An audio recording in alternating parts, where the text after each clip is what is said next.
Congressman, what did you make of the jeering back and forth? Oh, I think there were Republicans who were pretty outraged by some of the statements that the president was making. I think it was really obvious. You could tell when he went off of the teleprompter and was kind of shooting from the hip. And it seemed to me that he got lost a number of times throughout the speech as a result of a couple of the inaccurate, let me just be nice and say inaccurate statements that he made. Well, we can go back and forth on the issues policy-wise, but I'm thinking particularly sort of when it came to the issue of Social Security, cutting Social Security or not. The heckling and the shouting back and forth reached a level that we really haven't seen ever in any State of the Union. Take a listen. Thank you so much. We're going to get it.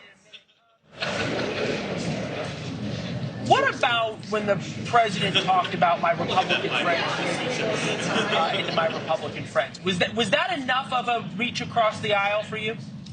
Initial takeaways. No, I mean, I thought that this was obviously the president's launch as a candidate for office.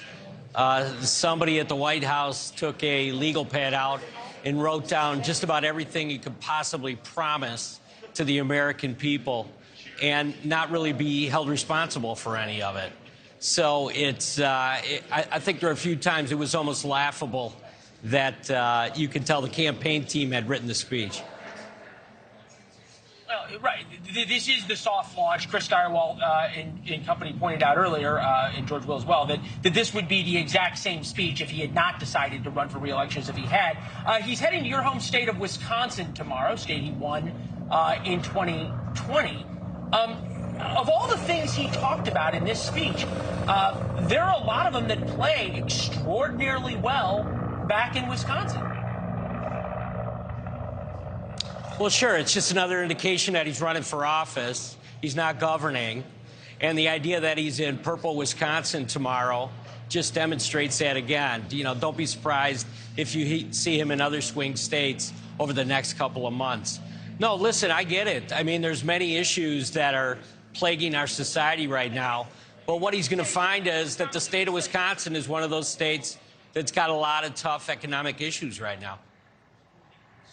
Yeah, no question it does. I think we can all agree, though, that this was a very different President Biden. If he is indeed running for re-election, as you say, and as it certainly seems like based on the speech, his vigor, his willingness to engage, his energy, his feistiness, this is not the person who Republicans say is a doddering old president and is only just going to be here for one term.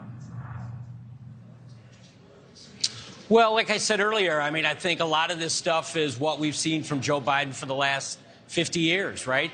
As a U.S. senator and as vice president, he kind of lives and dies by the comments he makes off the top of his head.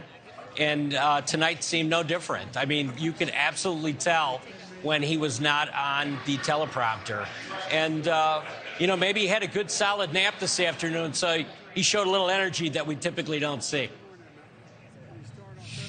Fair enough. There was some energy there. Congressman, thank you for being with us. Congressman Fitzgerald of Wisconsin.